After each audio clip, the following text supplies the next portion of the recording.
Greetings, YouTube viewers. I'm Sandalwood99, and this is another review of a wonderful board game called Pandemic. Pandemic is a cooperative game where players race around the world trying to contain the spread of four deadly but nameless diseases represented by these colored cubes right here. So I've set up the a four-player game. All players start in Atlanta because that's where the Center for Disease Control is, and a number of cubes are placed on randomly determined positions on the board. Um, Everyone's dealt a roll card that has a specific ability. I'll touch on those later.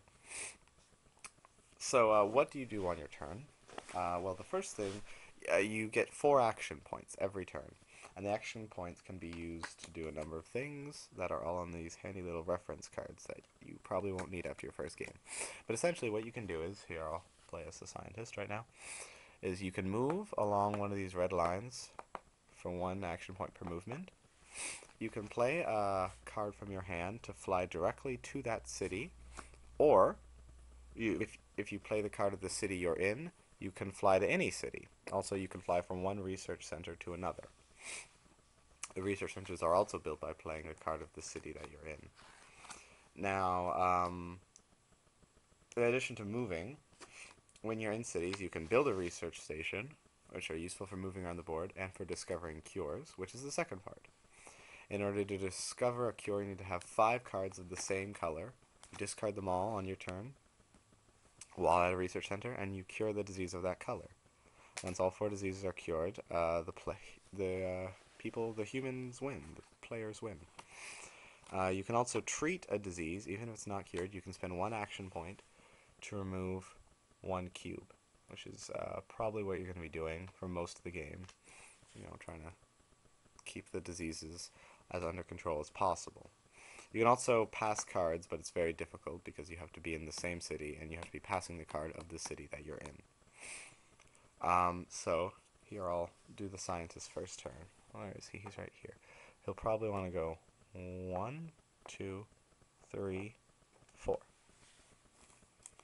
So then he draws 2 of these cards, adds them to his hand, and then he draws 2 infector cards and adds 1 disease of the appropriate color to the city he just drew for each of those.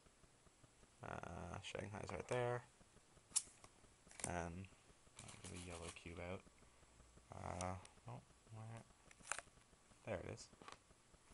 And now his turn is over, and it'll be the operations expert turn. Now, one of the things that makes the game difficult is these epidemic cards, and these are shuffled into the deck depending on how difficult you want to make the game. The basic difficulty is 4. It comes with 6 cards. Playing with 6 is crazy. I've never won with 6 cards. I only win half the time with 4 cards, so I can only imagine how lucky you must get with 6. But anyways, and they're shuffled into this deck. So if at the end of your turn, when you draw these 2 cards, if one of them is an epidemic card, you discard it immediately. And what you do is you then take the bottom card of the infector pack, add 3 cubes of the appropriate color to that city. Where is it? Hong Kong. And then you take the discard pile and you shuffle it. Blah, blah, blah, blah, blah. I can't shuffle with one hand. It's difficult. So I'll just put it back on top. And put it back on top of the draw pile. Don't shuffle it into the pile, put it on top. And so what that does is areas that have already been drawn and have cubes placed on them will then get more cubes. Now, why is that a problem? Well, one of the major things that will probably cause you to lose is outbreaks. So if I have to add a cube to a city that already has 3 cubes of that color, like if I have to add a black cube here to, I think it's called Karachi, there's already 3. So what happens is there's an outbreak, which means that every adjacent city, no, it's not an adjacent city, but that is, gets a cube, and we move the outbreak track up 1. And you can see over here that if this city outbroke, you'd add 1 to every adjacent city, and that would cause this one to outbreak, and you'd add one to every adjacent city. Now this city doesn't outbreak twice, but if this one also had three, that'd be like one. That'd be three outbreaks right in a row, and you can suddenly find yourself. If you ever get 8 outbreaks, you lose, but you can suddenly find yourself moving from 4, thinking, "Oh, I'm not doing so bad," and then 3 in one turn, you're like, "Holy crap, our team's about to lose." Also, I told you that I didn't tell you, every time you draw an epidemic card, you move this up. And this represents how many infector cards you draw per turn. So the game it's very difficult, and you as the players are going to have to work together.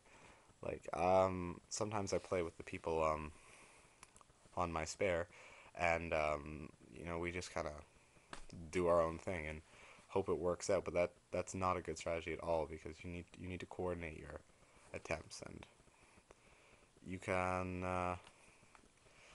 on the basic game you can have your hand up so everyone can look around and see and plan. But when you play in the advanced level, you have to have your hand face down. And I mean, you can tell people your hand, but it's so much easier just to be able to look over and see it, you know, instead of asking them.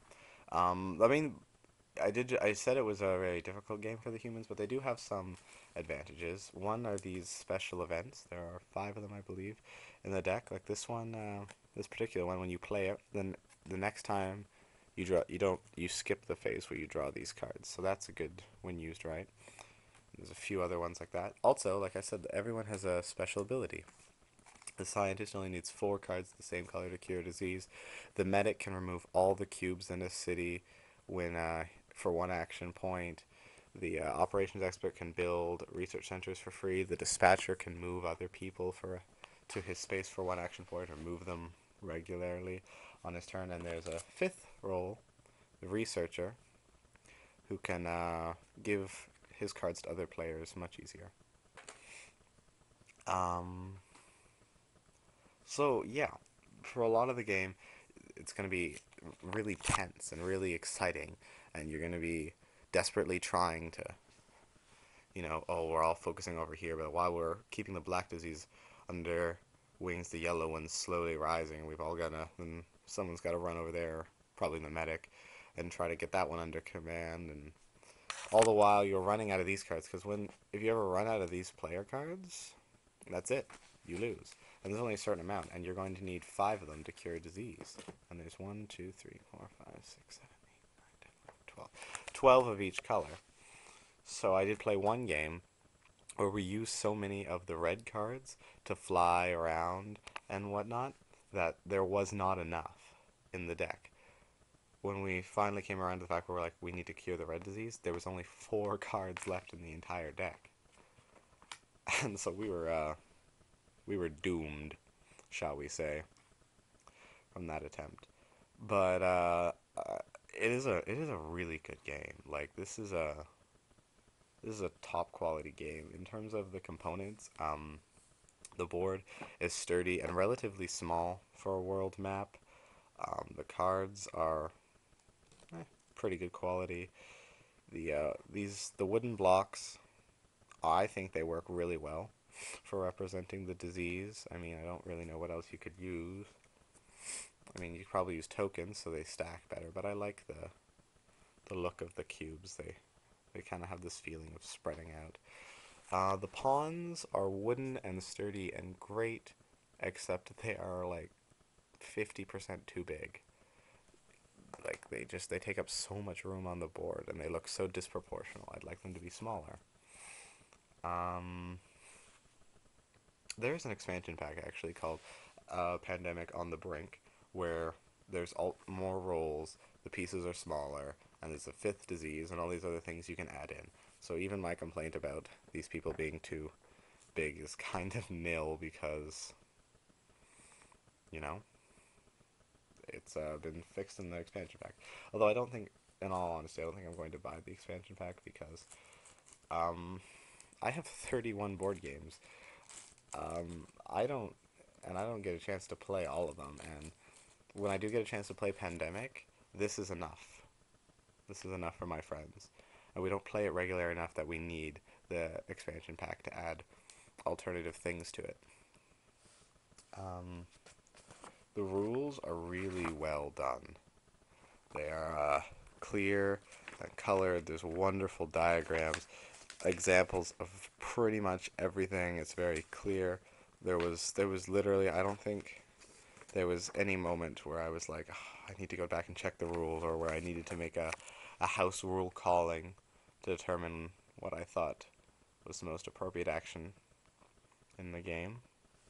So, overall, this is a fantastic purchase. I bought it from a comic book store called Comic Book Addictions, where actually I got a discount on it because I volunteered at their they were having free comic book day, and there was a big like barbecue type thing, and I was volunteering there, so I got this game at a really good discount. Um, if you s- you know what, I was gonna say if you like cooperative games, pick it up, but this is really the first cooperative game that I've played entirely cooperative. I have Scotland Yard somewhere buried in my basement. That's all the players against one player, but this is all the players against the game itself. Although I remember hearing in the expansion pack one player can play as a bioterrorist, but this is good. This is fine. Like this is a really good feeling of all the players trying to band together to cure these four nameless diseases. They don't need names. I'm not bitter about that at all. They're fine. Name them if you want. I don't care. But yeah, and the game even came with these little Ziploc bags for the cubes and for the excess research centers. Oops. Although I lost mine for the extra resource centers. I don't know where it went. Well, that depresses me. But needless to say, Pandemic is a fabulous game. Pick it up if you can. I do know that in a lot of stores, newer board games like this. I know this came out in, I don't know, 2008, 2009. Maybe I should check the date and actually figure out where it is. I don't see it. I don't want to waste your time. But and a lot of stores charge like $50 for new games like this, but it's almost worth it. You know what? If you got the cash, spring for this game because no one no one really gets picked on. I mean, maybe if you have a person in your group who's really intent on winning, they're gonna take command and try to boss everyone around, but I've never had that experience. My friends are usually pretty open to discussion and trying to figure out how best to work together to cure these diseases. But I could definitely see one quote unquote stronger player taking command and bossing everyone around. I just never had that experience. So, um, for me, it's a very strong recommendation. I'm gonna give it uh, 8.5.